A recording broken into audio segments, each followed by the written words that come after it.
আসসালামু আলাইকুম অডিয়েন্স, কি অবস্থা সবার? আপনার ক্ষতি কি আপনিই করতেছেন? তার মানে বুঝতে পারেন নাই, আপনার বাচ্চার ক্ষতি কি আপনি নিজেই করতেছেন?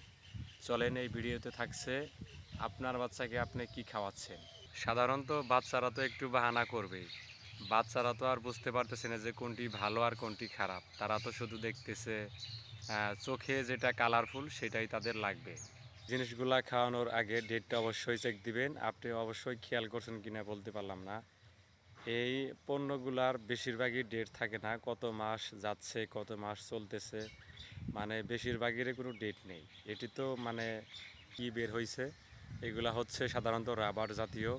আর এগুলো আপনার বাচ্চায় আমার বাচ্চায় অনায়াসে খেয়ে ফেলতেছে। হ্যাঁ, তো যাই হোক, আর এটা খেয়ে ফেললে বাচ্চাদের পেট ব্যথা করবে 100%। দ্বিতীয়ত হচ্ছে পাতলা পায়খানা টাইপের রোগ হবে। আরও অনেক রোগই রয়েছে ইত্যাদি ইত্যাদি, এগুলো খাওয়াবেন না। ধন্যবাদ।